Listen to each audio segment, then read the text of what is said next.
I've called St. Paul home since 2013, and I'm a product of St. Paul Public School, and I'm proud of it. Student and Engagement Advisory Board is a product of the St. Paul Public School Board of Education, and students from different high schools in St. Paul that advise the board on different policies. But we still manage to do a lot of things, especially with our work on ethnic studies, implementing ethnic studies within SPPS, and that will start in next year, next fall and that's something exciting. And also after the death of George Floyd, we worked with board members, other board members and other students to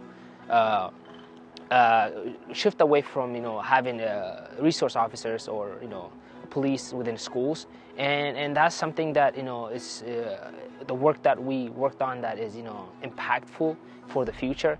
And one of the most important thing was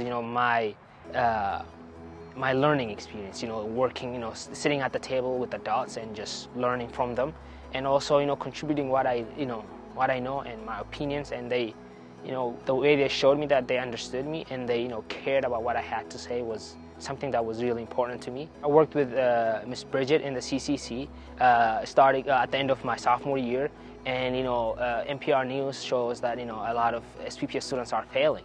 And when I just saw that, I couldn't, as a soccer player on the team, I couldn't, stand there and just see what would happen at the end of the year. So individually, I talked to some students and saw, what they needed, and try to connect them with, Miss Bridget or their counselors to see what they can help them with.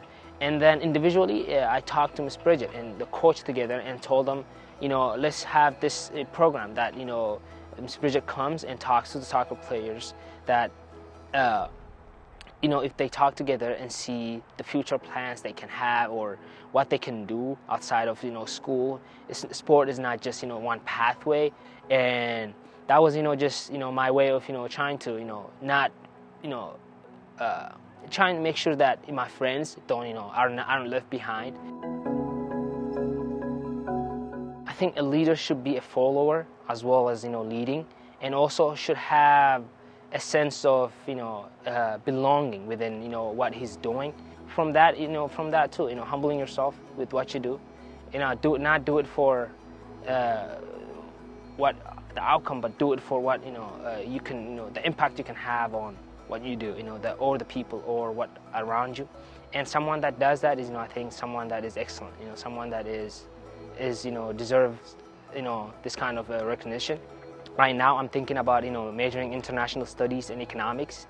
I'm always someone. I've always been someone that was interested in interconnectionness of the world and how we can interconnect, and globalization and how it's moving, and being able to travel the world and hopefully work for a State Department as a diplomat, or work as in a forest service somewhere in Ethiopia or somewhere in eastern part of Africa, because that's where I'm from. And just having that root there, I want to go back there. Even though I call Minnesota home now, it's still heart is still down there, and I just want to be close to my mom, and that's what I want to do the next 10 years.